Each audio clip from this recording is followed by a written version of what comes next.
시편 27편에 다윗의 귀한 고백, 어려움 속에서도 그가 고백했던 이 신앙의 고백 정말 은혜롭게 잘 들었습니다. 여러분도 이 시편 27편의 고백처럼 사시기를 간절히 소망합니다. 요즘 이제 봄 기온이 이제 들어오면서 들어오곤 있지만 아침 저녁으로 온도차가 참 많이 큽니다. 그래서 감기로 많이 고생하시는 분들도 계신데 건강 조심하시기를 바랍니다. 우리 앞에 옆에 뒤에 서로 인사하겠습니다. 예, 건강하셨습니까? 예. 예, 어느 날 서울의 모 병원의 영안실에 한 사람이 죽어서 그 죽음의 시신이 들어왔습니다. 의사가 와서 한번 보는데 이상하게 모든 사람들은 이제 죽은 사람이 오면 양손이 손이 다 펴져 있는데 왼손의 손은 다 펴져 있는데 이상하게 오른손이 꼭 쥐어 있는 거예요. 왜 쥐어 있나? 하게 억지로 힘을 주어서 강제로 펴봤습니다. 무엇이 들어 있었을까요? 바로 거기에는 화투장 2장이 들어 있었습니다. 3과 8, 38 광땡이 있었습니다. 나중에 안 사실이지만 이미 죽은 고인은 노름에 빠져 밤새도록 화투를 치었고 졌고 그리고 많은 돈을 잃고 있었습니다. 마지막 새벽녘에 이제 큰 판돈을 걸고 마지막을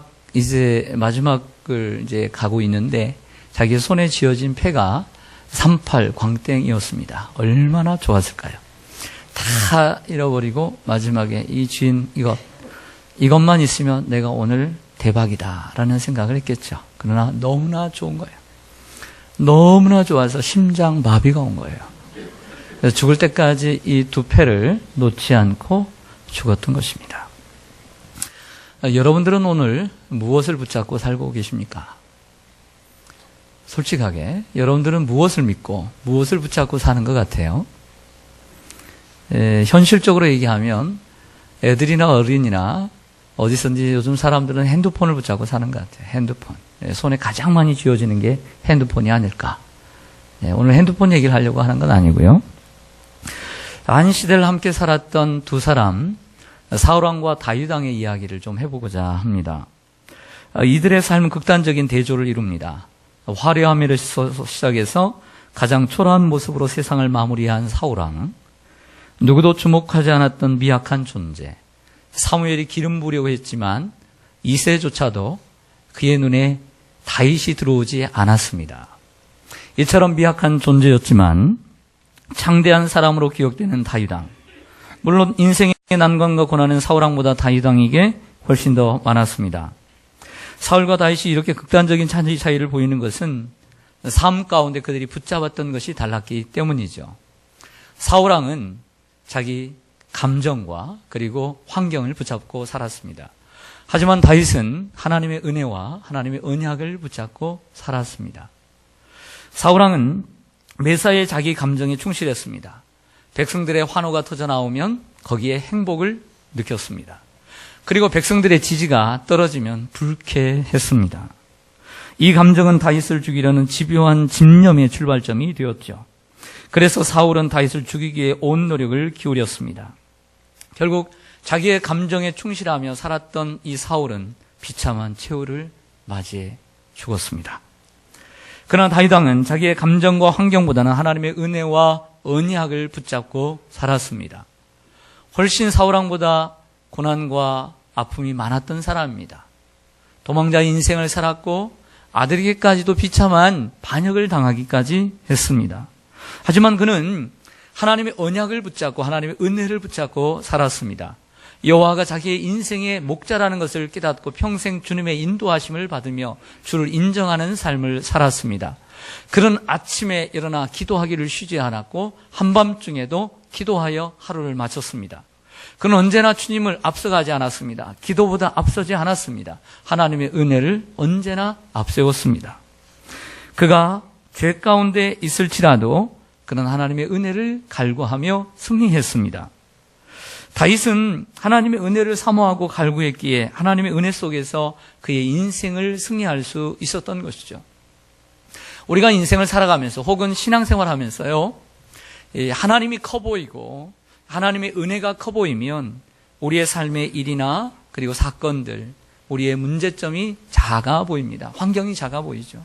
그러나 하나님의 은혜가 작게 보이고 또 하나님이 조그만하게 보이기 시작하면 내가 지금 하고 있는 일들, 그리고 내가 지금 해결해야 될 문제들이 엄청 크게 보이고 그리고 환경이 크게 보이는 것입니다. 자신을 의지하는 인생이 아니라 하나님의 은혜를 붙잡고 사는 인생이 되시기를 간절히 소망합니다. 지금 여러분에게 커 보이는 문제가 무엇입니까? 2015년 3월을 살아가면서 여러분들에게 혹시 요즘 크게 보이는 일은 없습니까? 혹이라도 그 문제가 하나님의 은혜보다 더 커 보이는 문제는 없습니까? 어느 날 나에게 찾아온 불청객인 질병일 수 있습니다. 암일 수 있습니다. 혹시 그것이 크게 보이지 않습니까? 그럴 수 있죠? 그러나 히스기야처럼 하나님의 은혜를 붙잡기를 바랍니다. 사업과 그리고 사업과 인생의 실패가 커 보일 수 있습니다. 사업을 시작을 했는데 사업이 계속 잘 되질 않습니다. 빠져나갈 곳이 보이지 않고 해결될 기미가 보이지 않습니다. 서광이 비치지 않습니다. 보는 시험마다 떨어지고 진학도 되지 않고 그리고 취업도 되지 않습니다. 그래서 이름까지도 바꿨습니다. 이름까지 바꿀 정도로 인생이 콱콱 막힙니다. 여러분, 그래도 계속되는 고난을 이긴 욥처럼 하나님의 은혜를 붙잡기를 바랍니다. 물질의 어려움이 더 커 보일 수 있습니다. 항상 통장에서 빠져나가는 돈, 그리고 들어가야 될 돈, 갚아야 될 돈, 독촉해오는 돈, 찾아오며 그리고 전화를 걸어 그 돈을 독촉할 때 그 돈의 문제로 잠 못 이룰 수 있습니다. 그 돈의 문제가 여러분들의 인생에는 크게 보일 수 있습니다. 하지만 그때도 우리는 하나님의 은혜를 붙잡아야 합니다. 혹 의지하고 살았던 가족의 죽음일 수 있습니다. 그 사람만 바라보고 살았습니다. 그 아버지, 그 어머니만을 바라보고 살았고 혹은 그 남편만을 바라보며 의지하며 살았습니다. 이 남편만 있으면 내가 인생을 살 수 있겠다. 하지만 그 부모와 그 형제와 그리고 그 남편이 세상을 떠날 수 있습니다. 그 떠나간 자리가 너무 커 보일 수 있습니다. 그러나 여러분, 사람은 언제나 우리의 곁을 떠나가는 법입니다. 우리의 곁에 늘 항상 함께 하시는 그 임마누엘의 하나님이 여러분들 곁에 계십니다. 하나님의 은혜를 붙잡기를 소망합니다. 혹은 우리가 살아가면서 이러한 물질, 건강, 또 인생의 문제, 또 내 삶의 그 빈자리를 채워주었던 그 사람이 떠나가는 이 문제뿐만 아니라 우리의 삶에 크게 보이는 문제는 또 하나는 죄의 문제입니다.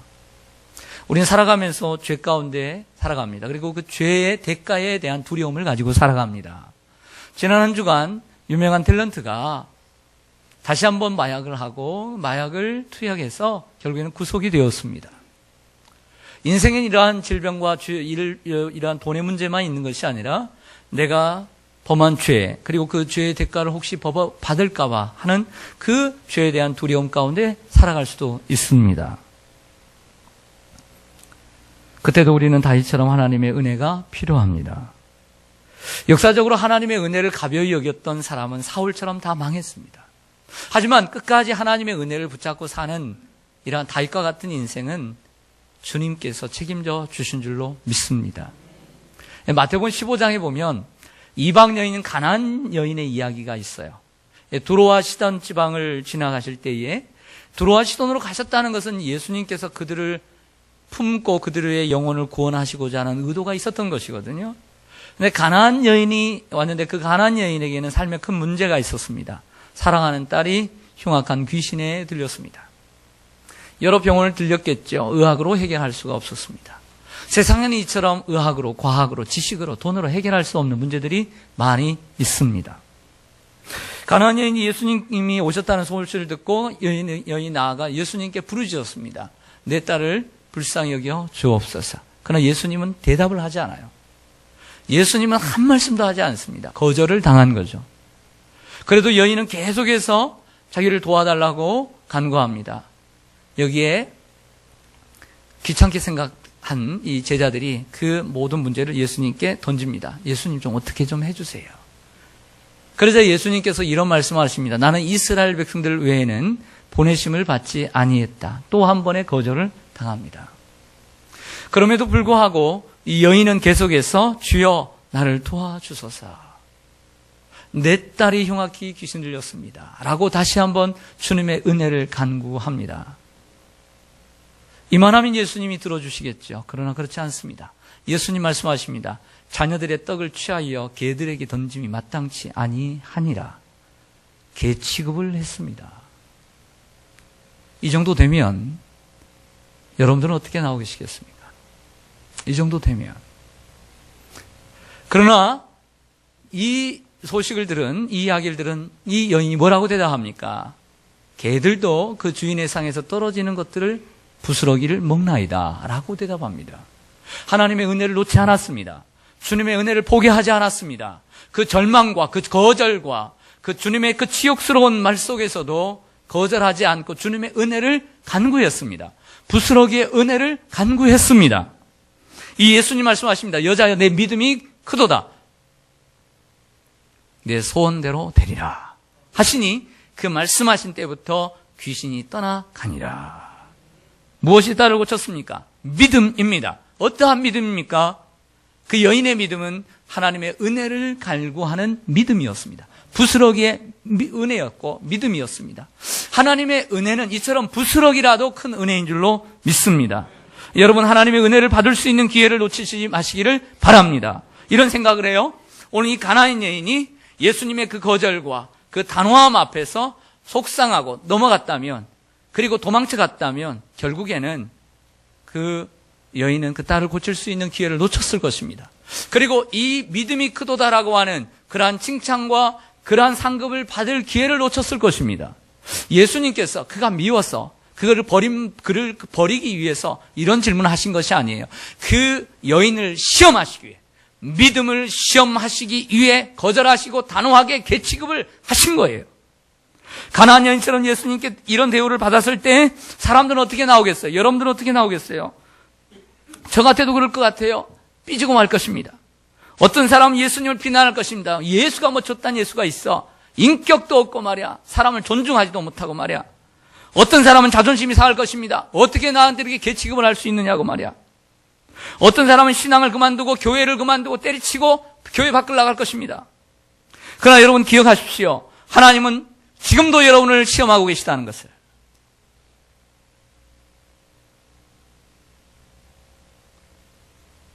예수님이 여러분을 미워서 그런 게 아니에요. 여러분들의 믿음을 보시기 위해서. 지금도 하나님은 여러분을 시험하고 계십니다. 그 일에 가나안 여인처럼 감사하며 승리하고 계십니까? 아니면 시험에 들거나 원망하고 불평하며 실패의 길을 걷고 있지 않습니까? 오늘 여러분들 앞에 서 있는 그 큰 산과 같은 그 문제, 여러분들이 크게 보이는 이 문제가 하나님의 은혜를 입는 기회가 아닐까요? 아니면 도망쳐 가겠습니까? 아니면 끝까지 주님의 부스러기 은혜를 사모하며 주님의 은혜를 입겠습니까? 가나안 여인과 같은 은혜가 있기를 축원합니다. 승리와 실패의 관건은 은혜입니다. 우리가 신앙생활을 하면서 끝까지 우리가 신앙을 지킬 것인가, 어떻게 복된 인생을 살아갈 것인가의 관건은 하나님의 은혜입니다.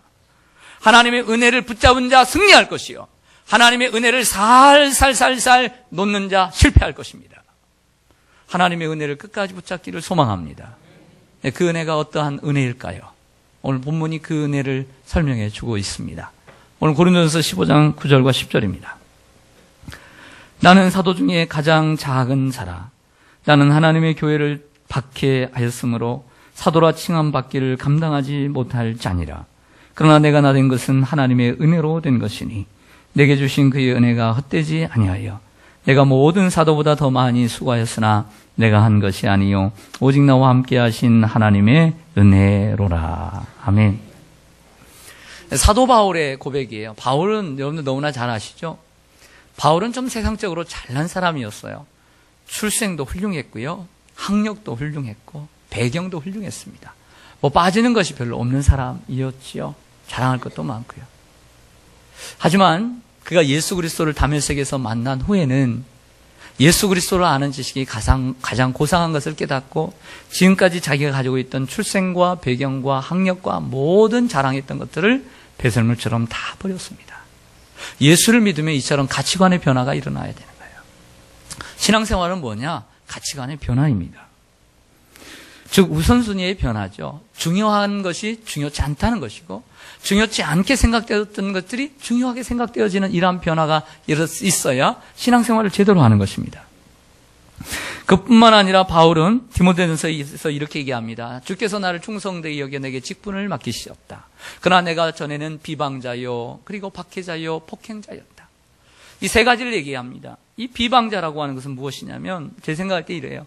예수를 비방했어요. 예수가 스스로 하나님의 아들이라고 얘기하는데 어떻게 나사렛에서 선한 것이 날 수 있고 어떻게 하나님의 아들이 될 수 있고 메시아가 될 수 있느냐? 예수 하나님의 아들이 아니다라고 비방을 했어요. 또 박해했습니다. 예수를 믿는 사람들을 대제사장의 공문서를 인증을 받아가지고 그 체포동의서를 받고 예수 믿는 사람들을 잡아다가 결박하여 감옥에 넣었어요. 박해했어요. 교회를 박해했고 폭행자였습니다.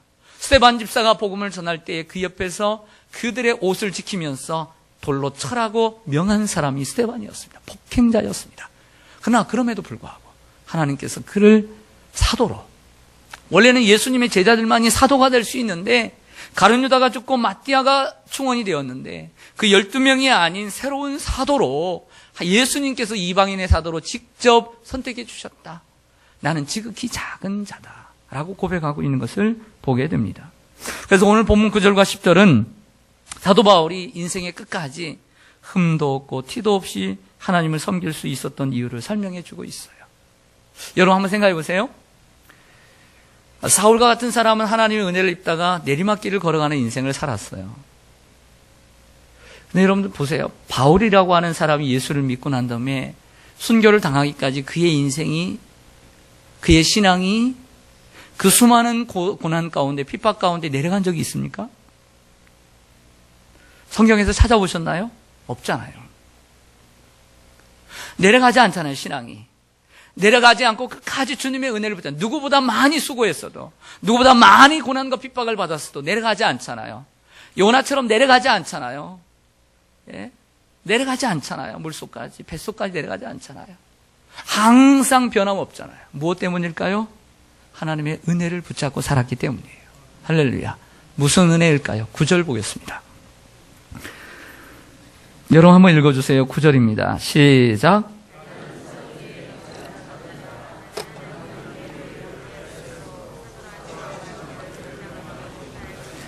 하반절에 보시면 사도라 무엇 받기를 칭함 받기를 뭐하지 못할 자니라. 예, 감당하지 못할 자니라. 예, 여러분 우리가 교회에서나 사회에서나 무슨 일을 하든지 내가 이 자리에, 이 직책, 이 직분, 내가 이 자리에 있는 것을 정당하게 생각하고 당당하게 생각하고 이렇게 생각하게 되면 그런 대접을 못 받으면 서운합니다. 교회의 직분도 마찬가지예요. 교회의 직분을 그럼 내가 받을 만한 자격이 충분히 있어서 내가 목사가 되고 장로가 되고 내가 이런 직분을 받았지 라고 생각되면 사람들이 그런 대우를 안 해주면 마음이 상하는 거예요. 무슨 일을 할 때 우리가 이럴 수 있습니다.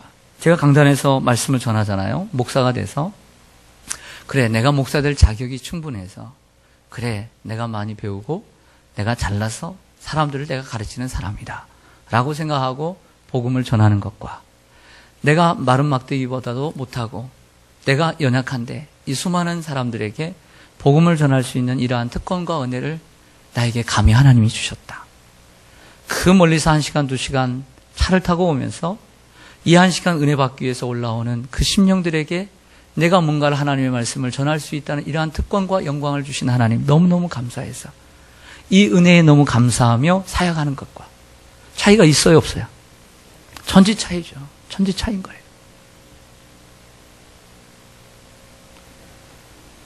내가 당연히 내가 할만하지 이런 생각을 하기 시작하면 그때부터 하나님의 은혜는 소멸되어져 가는 거예요.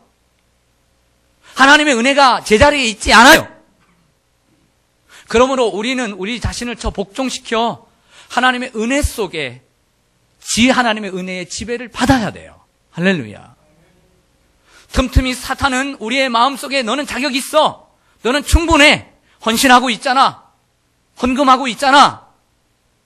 너는 많은 시간을 주님 앞에 드리고 있잖아. 라고 사탄은 우리들에게 속삭입니다. 그럼 그렇지. 그래. 그럼 그때부터 문제가 생기기 시작하는 거예요.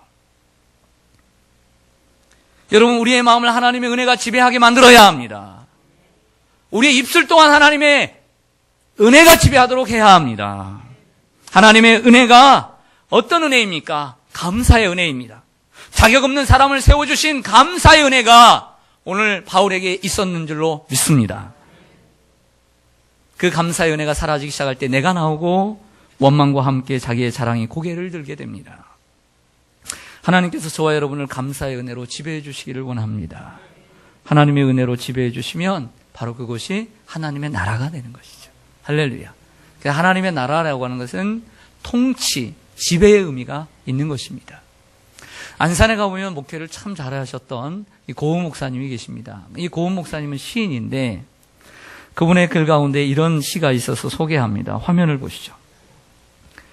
그날 같은 하루를 살고 싶다. 고훈 목사.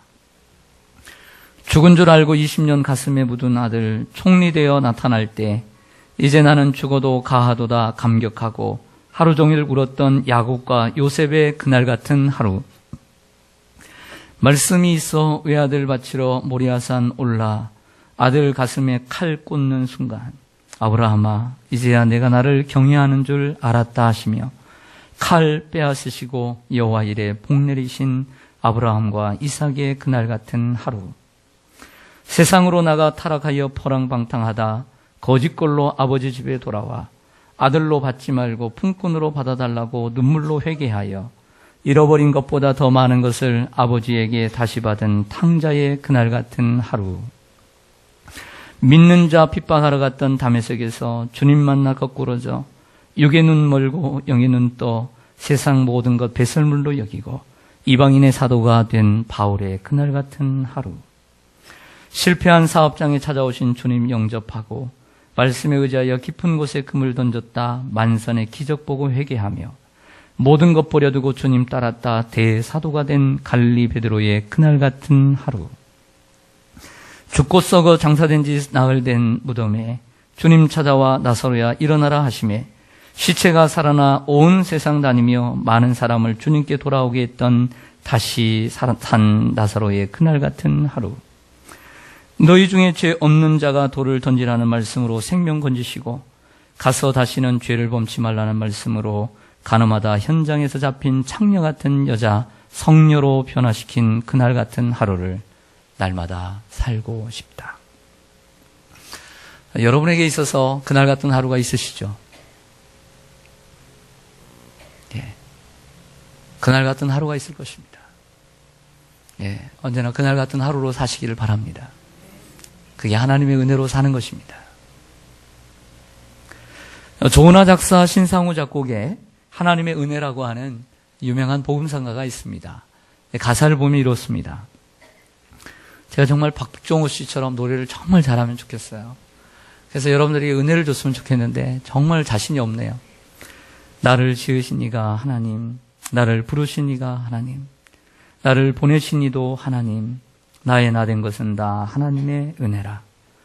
나의 달려갈 길을 다 가도록 나의 마지막 호흡 다 하도록 나로 그 십자가 품게 하시니 나의 나 된 것은 다 하나님의 은혜라. 한량없는 은혜, 갚을 길 없는 은혜, 내 삶을 에워싸는 하나님의 은혜, 나 주저함 없이 그 땅을 밟음도 나를 붙드시는 하나님의 은혜. 할렐루야. 이러한 하나님의 은혜로 사시기를 바랍니다. 하나님의 은혜. 10절을 좀 보실까요? 10절. 그러나 내가 나 된 것은 하나님의 은혜로 된 것이니 내게 주신 그의 은혜가 헛되지 아니하여 내가 모든 사도보다 더 많이 뭐 했어요? 수고하였으나 누가 한 것이 아니에요?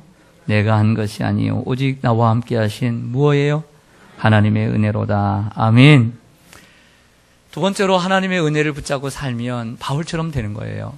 하나님의 은혜를 붙잡고 살면 어떠한 변화가, 어떠한 삶의 변화가 일어나는 줄 아세요? 기쁘게 희생하고 즐겁게 헌신하게 되는 거예요. 할렐루야. 즉 쉽게 얘기하면 일하는 것이 즐겁고 일하는 것이 감사해요. 내가 한 게 아니라 하나님의 은혜가 나를 주도하는 거예요. 내가 한 게 아니잖아요. 하나님의 은혜가 하나님의 은혜로 한 거란 말이에요. 그래서 하나님의 은혜를 붙잡아야 돼요. 하나님의 은혜를 붙잡지 않으면 내가 해요. 하나님의 은혜가 나를 다스리지 않으면 내가 나와요. 원망과 불평이 나오고. 혹시 신앙생활하면서 이런 말 해보지 않았어요? 혹은 마음속으로 이런 생각 해보지 않았어요? 왜 나만 해야 해? 왜 나야?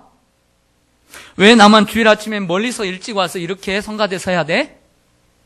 왜 하루 종일 나는 아침부터 저녁까지 이렇게 하루 종일 나는 토요일 날 쉬지도 못하는 직장을 가지고 있는데 주일까지 왜 와서 교회 와서 살아야 돼? 왜 남들은 저렇게 편한 일만 하는데 나는 이렇게 귀찮고 힘든 일만 해야 돼? 왜 저 사람들은 저렇게 편하게 하나님 믿는데 나는 왜 이렇게 힘들게 하나님 믿어야 되지? 허리가 휘도록 다리도 아픈데? 그럴 수 있어요.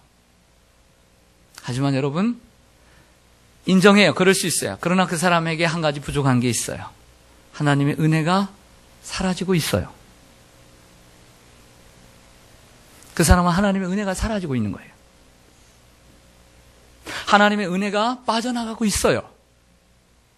오늘 바울과 같은 하나님의 은혜가 없어요. 우리는 간구해야 합니다. 하나님, 바울과 같은 은혜를 주시옵소서. 바울과 같은 이러한 하나님의 은혜를 나에게 부어 주시옵소서. 부어주시되 오늘 이 한 해만 부어주지 마시고 내 평생에 부어 주시옵소서. 평생에 부어주셔야 다윗처럼 승리하고 바울처럼 승리하는 인생이 될 줄로 믿습니다. 이 하나님의 은혜가 필요해요. 저희 성도님 가운데 매년 한 가지씩 더욱 헌신하는 분들이 계십니다. 그 중에 한 분을 소개하면 작년에도 다른 일을 시작하시더니 올해도 또 다른 일을 시작하셨습니다. 제가 누구를 하고 드러내기 위해서 하는 것이 아닙니다. 좋은 모범이 되기 위해서 말씀을 드린 거고. 그러니 누가 알려고도 하지 마시고, 그리고 목사님이 누구를 얘기했다라고도 얘기하지 마세요. 그러려고 하는 게 아닙니다. 오늘 예배의 설교를 좀 더 적극적으로, 실질적으로 우리의 삶 속에 적용해 나가는 이러한 분들을 보이기 위해서 설교를 위한 것입니다. 올해도 한 가지 더 사역을 시작했습니다. 나이가 많고 건강하지 못합니다. 근데 토요일이면 주방에 와 계십니다. 자기 구역 식구의 봉사가 아님에도 불구하고 와서 일을 합니다. 큰일도 아닙니다. 그냥 시다바리 같은 나무를 다듬고 손이 가는 것. 가만히 앉아서 자기 구역도 아닌데 괜히 거기서 콩나라 판나라 하고 감시하고 감독하면 저라도 나서서 그만두라고 할 텐데 감사하게 조용히 구역 식구들의 손길이 가야 되는 곳에 조그마한 일들을 차근차근히 감당해 주십니다. 건강이 좋지 않은데 전도를 나오십니다. 매년 한 가지씩 하나님께 약속하신 것 같아요. 무엇 때문입니까? 하나님의 은혜 때문입니다. 할렐루야. 어떤 사람들은 많이 하면서 나는 이렇게 많이 해야 돼, 난 이렇게 해야 되지 하면서 불평하기도 하지만 어떤 사람은 많이 하면서도 감사할 수 있다는 것이죠. 사도 바울이 수많은 고생과 핍박 속에서도 감사하며 끝까지 사역할 수 있었던 것은 하나님의 은혜를 붙잡고 있었기 때문입니다. 성가대? 죄송하지만 여러분들 아니고 다른 사람이 할 수 있어요. 그러나 하나님이 나를 사용해 주시니 감사한 거죠. 할렐루야. 다른 사람 일찍 하지 못하는 건 나는 그렇게 건강 주시고 은혜 주셔서 일찍 할 수 있으니 감사하고, 생각의 차이죠. 할렐루야. 나는 멀리서 나와서 하루 종일 봉사하네? 그렇게만 생각지 말고요. 멀리 나와서 주일날 하루라도 하나님 앞에 드릴 수 있으니 감사하고, 매일 새벽기도 못 나오고 매일 주님 앞에 나와서 교회 봉사하지 못하니 미안한 마음 가운데 더욱더 열심히 주님을 섬기는 것이 하나님의 은혜죠. 할렐루야. 멀리서 온다고 목사님이 혹 알아주지 않는다는 것이 아니라 나는 멀리서 살기 때문에 자주 오지 못해도 주일날 하루라도 봉사하니 감사하고 매일 나오지 못해 죄송스럽고 미안한 마음을 들고 미안한 마음이 들어서 그 감사한 마음으로 주님을 섬기는 것이 하나님의 은혜죠. 할렐루야. 그렇다고 해서 이 목자의 마음이 어찌 그들에게 향하지 않겠습니까? 멀리 있는 성도들의 마음, 그들의 마음을 어찌 이해하지 못하겠습니까? 감사하고 고맙죠. 연로하신 아버지 어머니를 봉양하는 3남매가 있습니다. 큰아들, 작은아들, 막내딸. 큰아들, 아버님, 어머님이 연로하시니까 생활비를 보내드리게 되었습니다. 아버님, 어머니 열심히 일하시고 대학 보내고 그러다 보니 연금도 없고 생활할 돈도 없으니 그래서 큰아들은 매달 50만 원을 냅니다. 그리고 둘째와 셋째는 30만 원씩을 내어서 한 달에 110만 원을 모아서 부모님께 드립니다. 그런데 하루는 큰아들이 이런 생각이 들었습니다. 왜 나만 50만 원을 내는 거야? 할 말이 없습니다. 왜 나만 50만 원을 내는 거지? 할 말이 없죠. 똑같은 자식인데. 하지만 음으로 양으로 그 큰아들이 부모님께 받은 사랑이 어찌 없겠습니까? 그 마음속에 내가 더 해야 되는데 라는 마음을 갖는 것이 당연지사죠. 그렇다고 해서 동생들 또한 우리는 첫째가 아닌데 왜 30만 원씩이나 내야 되는가? 30만 원도 많다고 해서는 안 될 것입니다. 도리어 형편에 따라서, 형편은 다르지만 형편에 따라서 둘째, 셋째도 나도 형만큼 드릴 것이고 형보다 더 많이 나도 드린다는 이러한 생각을 가지고 살아야 되지요. 돈을 바라보면 안 됩니다. 부모님의 은혜를 생각해야 합니다. 기회가 왔을 때 효도해야 합니다. 효도하는 기회는 그리 많지 않습니다. 표면을 보면 안 됩니다. 겉을 보면 안 됩니다. 사고와 일과 우리의 환경을 보면 안 됩니다. 그 사고 속에서, 그 일 속에서, 그 환경 속에서 그 속에 깊은 이면을 봐야 합니다. 사람은 무엇을 붙잡고 사느냐에 따라 마음가짐도 달라지고 인생도 달라집니다. 하나님의 은혜를 붙잡고 사는 인생 멋지게 살 것입니다. 그러나 하나님의 은혜를 살살 놓게 될 때 결국엔 우리의 마음속에는 이상한 것이 들어오게 될 것이고 사울처럼 될 것입니다.